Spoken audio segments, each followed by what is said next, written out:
Ele foi campeão 2 vezes da Copa do Brasil, foi campeão brasileiro das séries C e B, campeão da Copa do Nordeste, campeão paulista e campeão carioca. Provocador, irreverente, polêmico. Felipe é a nossa personalidade rubro-negra de hoje.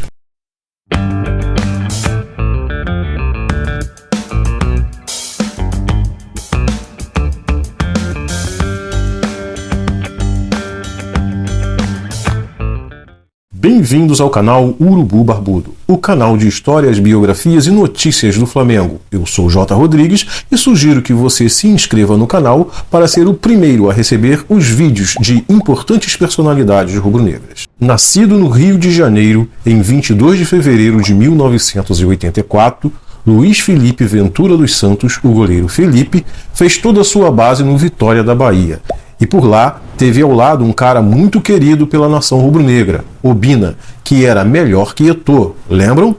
Lá também estava Davi Luiz, que já demonstravam, nas palavras de Felipe, uma técnica refinada e um passe diferenciado, numa época em que zagueiros eram brucutus e pé duro. Em 2002, foi promovido ao time profissional, ficando durante a maior parte do tempo no banco de reservas, e se tornou titular em 2005. No início, jogando no time principal, tinha ao seu lado no elenco Edilson Capetinha e Vampeta.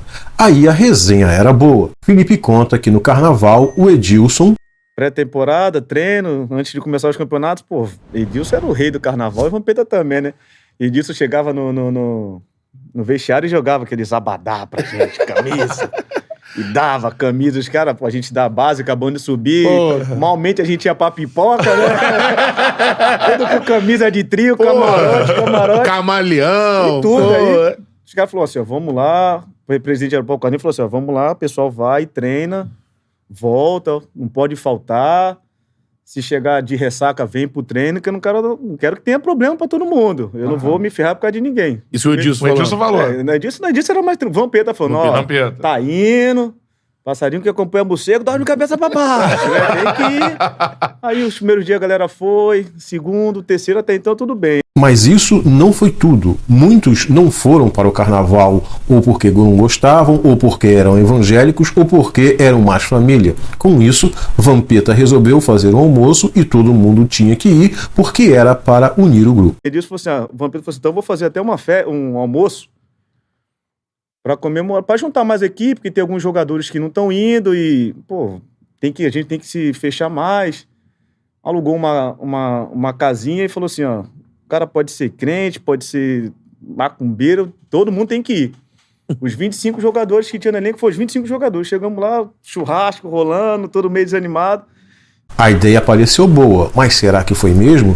Vamos ver o que Felipe contou no Charla Podcast, cujo link da íntegra está na descrição. Daqui a pouco chegou umas 3 vans.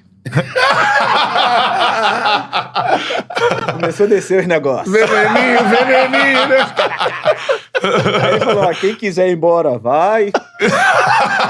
O almoço já foi feito, agora não quiser ficar mais. Os evangélicos foram embora, os casados foram embora, e ficou uns 12 só. A galera ficou lá bebendo e tal, ele falou assim, ó, deu 10 horas da noite, falou assim, ó, acabou a festa, não teve problema, cada um vai pra sua casa, que amanhã tem treino. Ok, acabou aqui, acabou a festa. Eu vou pra minha casa, acabou. Beleza. Resumindo a festa. 2 foram presos. Isso fora de lá. Já acabou. Fora de lá. 2 foram presos. Eu capotei um carro porque eu não sabia dirigir, que eu peguei um carro do amigo emprestado pra ir pra casa. 4 foram pegos saindo do motel pelas mulheres. Cagalho na festa que era pra unir o grupo. Pra unir. Aí tinha um atacante chamado Enilton.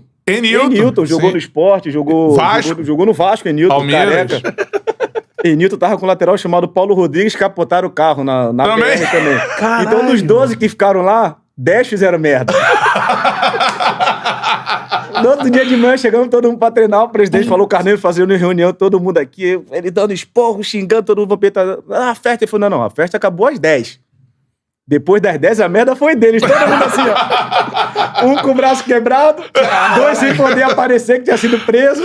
Eu sem poder olhar pro cara que me emprestou o carro, tinha arrebentado o carro do cara todo. Meu irmão. Vocês acham que o grupo se uniu mais? Responde aí nos comentários. aproveita e dá aquela curtida. Apesar de toda essa boa convivência com os colegas e toda essa resenha, a sua passagem pelo Vitória foi abreviada por uma confusão envolvendo Paulo Carneiro, que na época era presidente do clube baiano. O entrevero se deu no empate em 3-3 com a Portuguesa, na última rodada da segunda divisão do Campeonato Brasileiro de 2005. Com a igualdade dentro do Barradão, o Vitória foi rebaixado para a Série C. Nos vestiários do estádio, logo depois do jogo, Paulo Carneiro teria acusado Felipe de ter entregado o jogo e ainda teria feito ofensas racistas ao atleta, que resolveu prestar queixa contra o então presidente do Vitória. Felipe moveu o que foi a primeira ação contra racismo no futebol brasileiro. Logo depois, se desligou do clube. Após isso, foi contratado pelo São Caetano até o fim do ano de 2005. Depois, foi para o Bragantino e depois para a Portuguesa e, por fim, retornou ao Bragantino para a disputa do Paulistão de 2007. Em 4 de abril de 2007, foi contratado para defender o Corinthians. Foi titular na maioria das partidas e, embora não tenha evitado o rebaixamento para a Série B, foi indicado ao prêmio Craque do Brasileirão em 3 categorias: Craque da Torcida, Melhor Goleiro e Revelação do Campeonato. Em 2008, foi um dos destaques na campanha do vice-campeonato da Copa do Brasil e do título da Série B. Já em 2009, conquistou 2 títulos importantíssimos, o Campeonato Paulista de maneira invicta e a Copa do Brasil, sendo que nesta competição nacional não tomou nenhum gol jogando em casa. Mas o fato que deu maior repercussão naquele ano não foi nem o Campeonato Paulista, nem a Copa do Brasil vencidos pelo Corinthians, mas foi o jogo entre Flamengo e Corinthians na última rodada do Campeonato Brasileiro. Neste jogo, teve um pênalti a favor do Flamengo e Felipe não pulou na bola. Até hoje, os torcedores do São Paulo acusam Felipe de ter tirado o campeonato do São Paulo.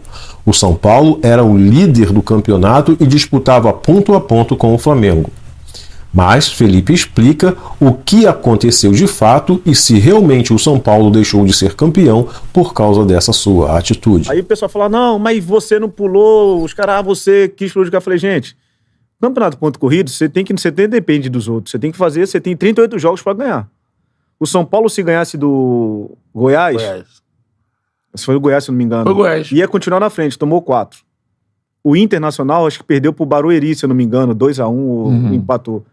Se eu pegasse o pênalti, ia acabar 1-0. O pessoal fala, mas você não pulou. Eu bati palma ironicamente pro juiz, porque eu não achei que foi pênalti. Eu, na minha visão, não... Um ano depois eu tava no Flamengo, eu fiquei parado no meio do gol, do Elano. Eu peguei o pênalti.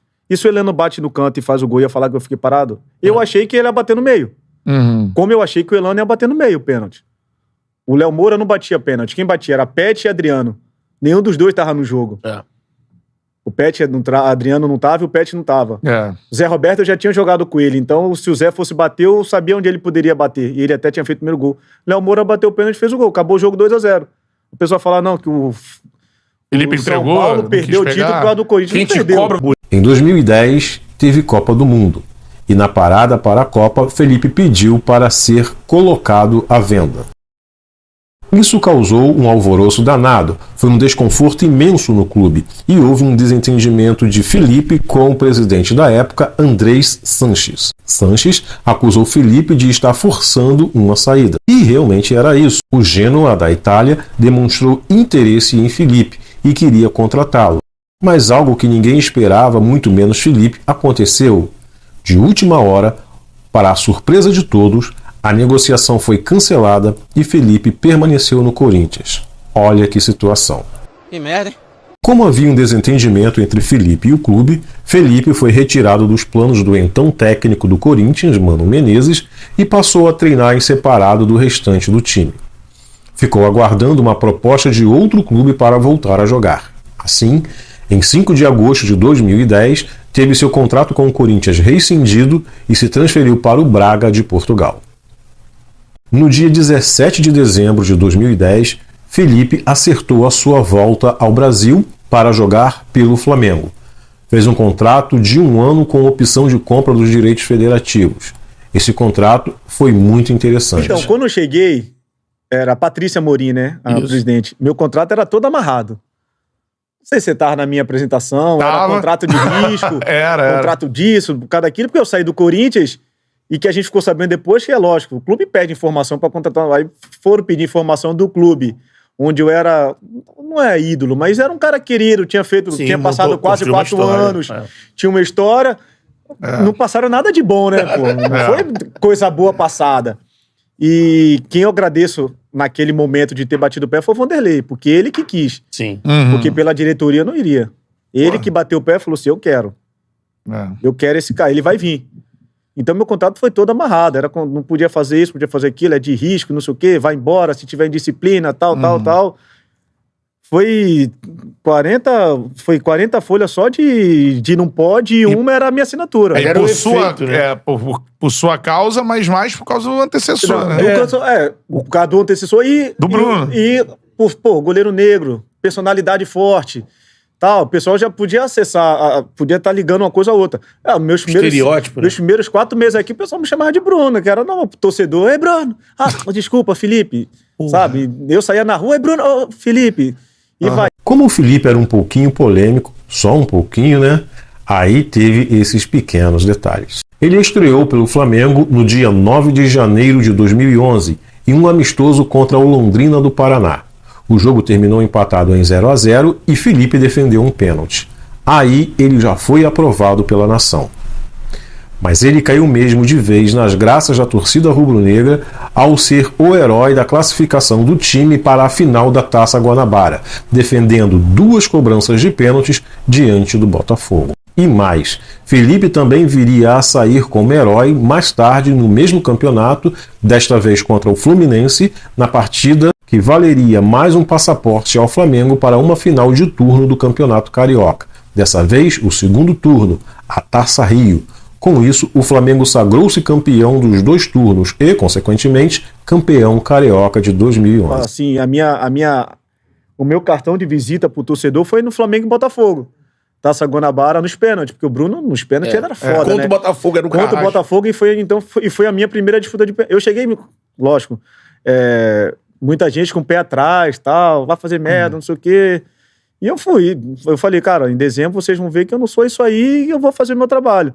E logo na Taça Guanabara, pênalti contra o Botafogo. Foi 1-1 durante o tempo normal e pênalti no... Aí eu falei, cara, pênalti, 3 anos seguidos o Flamengo ganhando nos pênaltis do Botafogo, eu tenho que dar uma resposta, porque senão os caras vão falar, esse cara, não sei o quê, não era o que a gente imaginava. E eu tive a felicidade de pegar 2 pênaltis, a gente classificar, foi onde virou o bonde do Mengão Sem Freio ali naquela época. Foi ali. Na despedida de Petkovic, em 5 de junho de 2011, o Felipe também ganhou destaque. Nesse jogo que foi contra o Corinthians, Felipe fez 4 defesas importantes e evitou que o Corinthians, seu antigo clube, saísse com a vitória do Engenhão. No mês seguinte, no dia 27 de julho de 2011, em jogo válido pela 12ª rodada do Campeonato Brasileiro, aconteceu o jogo considerado por muitos especialistas, torcedores, emissoras e amantes de futebol como um dos grandes jogos do século XXI. A imprensa lhe deu a alcunha de épico, histórico, jogo do ano, jogo da década e até o jogo do século. Um jogo que ficou eternizado. Santos 4, Flamengo 5. Jogo que teve como protagonista Neymar pelo lado do Santos e Ronaldinho Gaúcho pelo do Flamengo. E aos 42 minutos do primeiro tempo, quando o jogo estava 3-2 para o Santos, Elano teve a oportunidade de ampliar o placar numa cobrança de pênalti. 42 minutos. Aí a concentração do Elano. Autorizado o Elano para a cobrança. Partiu Elano. Pé direito, Felipe! O Elano tentou a cavadinha e o Felipe saiu fazendo embaixadinha depois. O que aconteceu após essas embaixadinhas, todo mundo já sabe. Como o contrato de Felipe era de empréstimo junto ao Braga, o Flamengo decidiu comprar os direitos federativos do goleiro e Felipe assinou por 4 anos com o Flamengo. Em 27 de novembro de 2013, conquistou a Copa do Brasil como titular. No jogo de volta da final, o Flamengo ganhou por 2-0 do Atlético Paranaense. Em 27 de janeiro de 2015, após 4 anos no Flamengo e com 3 títulos conquistados, a diretoria rubro-negra e seu empresário oficializaram a demissão de Felipe. Daí em diante, Felipe seguiu seu caminho, jogou em vários times e até em outros países, mas seu nome está indelevelmente registrado nas crônicas rubro-negra. Felipe o Polêmico. Gostou dessa história? Então curte. Quer ouvir outras? Então se inscreva. Saudações rubro-negras.